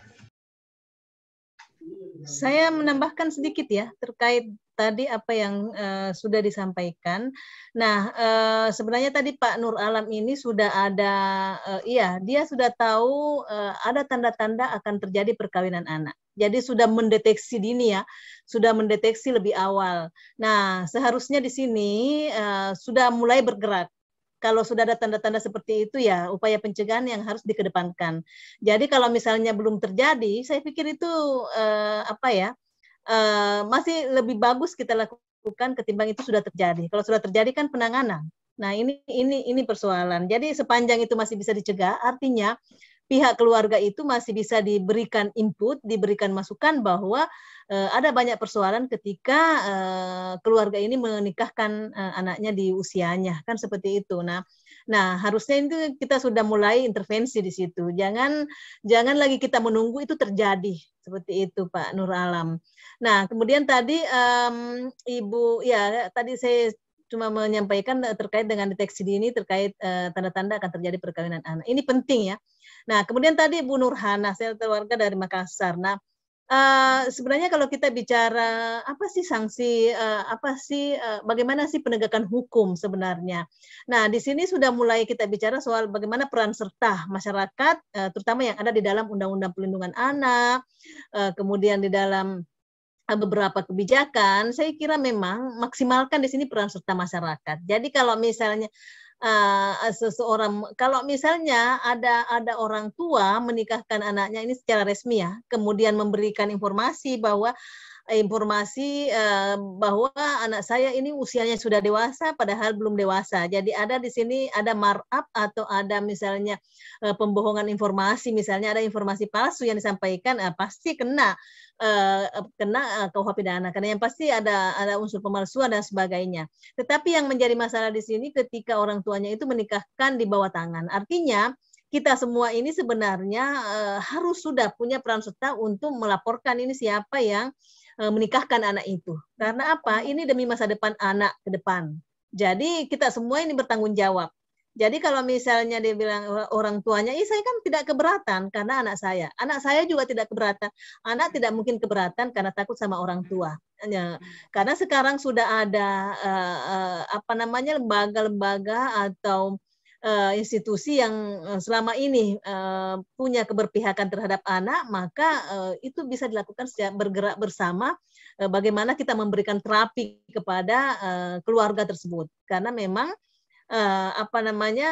sanksi sosial awalnya itu diberikan kepada keluarga misalnya dengan tidak mendatangi pesta tersebut. Kalau misalnya itu tidak berefek, maka kita juga penting untuk langsung misalnya berkomunikasi misalnya ke pihak yang berwajib. Salah satu contoh kemarin di Kabupaten Goa itu langsung dilaporkan ke pihak yang berwajib. Kemarin itu bersama-sama dengan DP3A juga melaporkan langsung ke polsek terdekat dari terdekat dari wilayah tersebut. Karena apa? Sudah pasang tenda, sudah ada makanan semua sudah siap, sudah kursinya semua sudah siap, otomatis kalau misalnya ini dicegah kan bisa jadi piringnya semua melayang.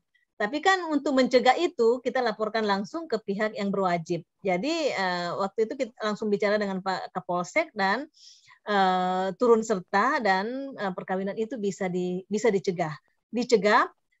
Ditunda, bukan sebenarnya dibatalkan, tetapi ditunda perkawinannya sampai cukup usia, seperti itu.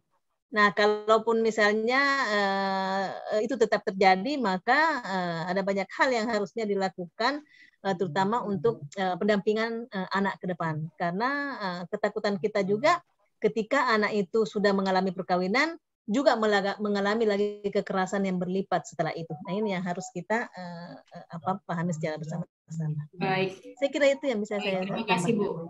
Untuk teman-teman, mohon maaf ini karena waktunya sudah mau menuju maghrib. Mungkin kita selesaikan diskusi kali ini. Sebelum itu, mungkin kita minta closing statement dari ketiga narasumber kita. Yang pertama dari Ibu Kadis, mungkin closing statement singkat saja yang ingin disampaikan kepada rekan-rekan yang ada di sini dan juga kepada seluruh masyarakat.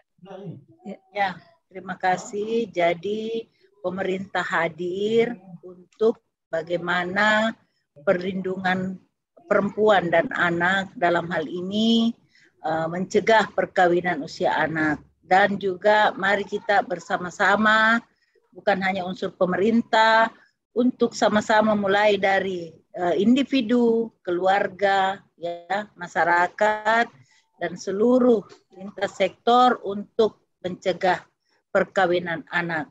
Dan juga kalau misalnya belum terjadi kehamilan dan terjadi perkawinan, ini harus dicegah. Kalau saya rasa terakhir itu di Wajo, saya rasa masih bisa dicegah karena tidak ada unsur kehamilan. Kemudian juga orang tuanya yang menikahkan, harus turun tangan pemerintah juga dan pihak-pihak yang berwenang untuk mencegah perkawinan yang usia anak. Karena sangat miris. Laki-laki 14 tahun, perempuannya 15 tahun, dan sepertinya perempuannya itu ada kans untuk bisa melanjutkan sekolah. Anak-anak tersebut bisa melanjutkan sekolah. Demikian barangkali. Kala-kala yang duda, Bu, ya. Iya. Harus dicegah itu, Pak. Harus dilaporkan di pihak berwajib. Laporkan, ya. Terima kasih. Mungkin selanjutnya Ibu. Iya. Di kala-kala yang duda, Kodong. Iya. Terima kasih. Mungkin terakhir ya. Kami karena ini adalah kampanye positif, maka kami mengajak semua pihak untuk bersama-sama melibatkan diri untuk melakukan upaya pencegahan. Jadi semua pihak ya, baik itu intinya semua pihak yang ada di sekitar kita itu harus kita berkampanye secara bersama-sama dalam rangka mengurangi angka perkawinan anak, bahkan menghapus atau mengakhiri perkawinan anak. Kemudian penting juga untuk melibatkan semua media. Media saat ini itu kan media cetak, media elektronik, kemudian juga media sosial. Nah, semua bisa berkampanye untuk melakukan upaya pencegahan, karena ketika kita cegah dari dini atau dari awal, maka kita akan melihat nanti seperti apa hasilnya, dan mari kita sama-sama untuk membangun kesepahaman untuk mengakhiri perkawinan anak. Baik, terima kasih Tanpa kekerasan. Dari LBH Mixed Sulsel. Nah, terakhir mungkin dari Kak Tria sebagai mahasiswa dan juga pemuda dari Wajo, boleh untuk menyampaikan closing statement-nya. Kalau saya untuk teman-teman dan masyarakat Wajo di sini, jangan lupa bahwa di budaya kita itu tidak selamanya negatif. Budaya itu perlu dirangkul dan dirasionalkan, bahwa pendekatan pernikahan di Wajo ataupun Bugis itu pada dasarnya tidak mendukung pernikahan tanpa persiapan. Nah, pemantasan diri. Nah, dan kita bersama-sama melakukan pendekatan bahwa dengan pendidikan bahwa pemantasan salah satu pemantasan saat ini adalah di ranah pendidikan, sehingga masyarakat di sekitar kita juga melihat bahwa proses-proses kearifan lokal ini yang tadinya berprinsip pemantasan diri perlu dilihat secara luas lagi, bukan hanya dari umur dan silsilah keluarga misalnya, seperti itu Kak. Baik, terima kasih Kak ya sudah menyampaikan tadi pandangannya kepada ketiga narasumber kita. Kita ucapkan terima kasih pada Ibu Kadis, Dr. Haji Fitria. Terima kasih Bu atas data-data, paparan data dan juga upaya yang sudah disampaikan tadi. Terima kasih juga kepada Ritime. Baik, nanti kalau ada informasi terkait upaya dari Kadis, upaya-upaya pencegahan pernikahan dini boleh dikirimkan ke kita. Nanti kami sebagai menginformasikan juga kepada masyarakat. Boleh. Terima kasih juga kepada Ibu Ros dari LBH Apik Sulawesi Selatan sudah menyampaikan pandangannya. Semoga kita sama-sama bisa mencegah terjadinya kembali pernikahan usia anak. Untuk sebelum kita mengakhiri, mungkin boleh kita foto bersama terlebih dahulu. Seluruh hadirin di Zoom ini boleh untuk mengaktifkan kameranya karena kita akan mengambil dokumentasi. Bagaimana, sudah siap operator? Oke, saya pandu ya. Kita akan ambil foto bersama. 3, 2, 1. Sudah? Sekali lagi. 3, 2, 1. Oke, terima kasih kepada seluruh hadirin. Terima kasih kepada ketiga narasumber yang sudah berbagi informasi dan juga mengedukasi hari ini. Saya Devi dan pamit undur diri. Saya akhiri dengan ucapan wassalamualaikum warahmatullahi wabarakatuh. Sampai jumpa.